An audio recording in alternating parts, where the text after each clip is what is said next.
Assalamualaikum warahmatullahi wabarakatuh. Nama saya Widya Asriani Kamilah dari kelas 9A MTSN 2 Garut. Saya ingin menjelaskan tentang peran pesantren dalam dakwah Islam di Indonesia. Pondok pesantren di Indonesia.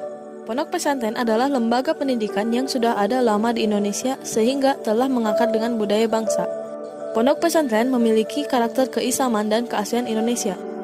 Pondok berasal dari bahasa Arab funduk ini yang memiliki arti asrama atau tempat peserta didik tinggal. Adapun pesantren berasal dari kosakata lokal yaitu catrik yang artinya siswa atau peserta didik. Secara istilah, pondok pesantren adalah lembaga pendidikan yang mengharuskan peserta didiknya tinggal di asrama selama 24 jam untuk melaksanakan proses belajar mengajar. Pondok pesantren mempunyai komponen pokok sebagai berikut. Pertama, kiai. Komponen sentral yakni guru mengaji sekaligus pimpinan pondok. Kedua, santri, peserta didik. Ketiga, masjid atau musola, tempat ibadah dan pusat kegiatan di dalam pondok pesantren. Keempat, pondok atau asrama, tempat tinggal para santri. Kelima, kitab kuning, materi pokok dalam kurikulum pendidikan pesantren. Keenam, metode pengajaran sorogan, bandongan, al-ijnu, ijazah, halaqah, serta pola belajar di mana santri bisa mengetahui makna, kedudukan, dan fungsi masing-masing kalimat. Di Indonesia sendiri, pesantren telah berkembang sangat pesat dan tetap menjadi kebutuhan bangsa Indonesia dalam hal pendidikan. Tercatat pada 2006 ada 14.067 pondok pesantren yang tersebar di seluruh Indonesia. Beberapa pesantren penting yang masih berdiri di Indonesia. Yang pertama, Pesantren Tegal Sari, Jetis, Ponorogo, Jawa Timur.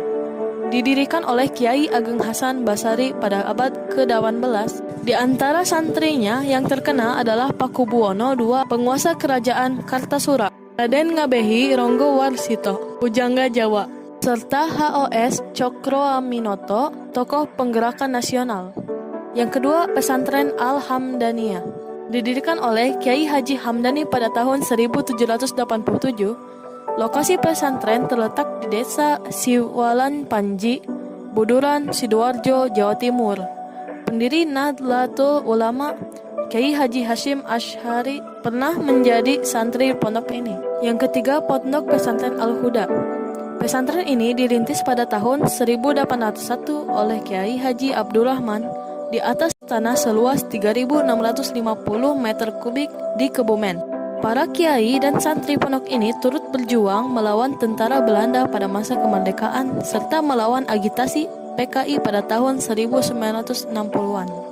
Pesantren ini bermula dari sebuah langgar musola kecil yang didirikan oleh Kiai Itsbat bin Ishaq sekitar tahun 1787.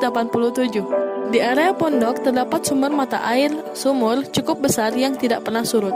Yang kelima, Pondok Pesantren Sidogiri. Pesantren ini berdiri pada tahun 1718.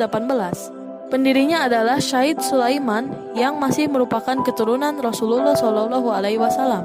Lokasi pondok didirikan di area bekas hutan setelah babat alas. Itulah beberapa contoh pesantren yang masih ada hingga saat ini.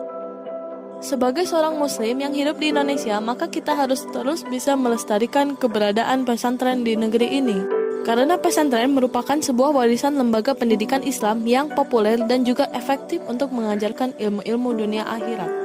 Sekian dari saya, mohon maaf bila ada kesalahan dalam penyampaian ataupun dalam penulisan. Wassalamualaikum warahmatullahi wabarakatuh.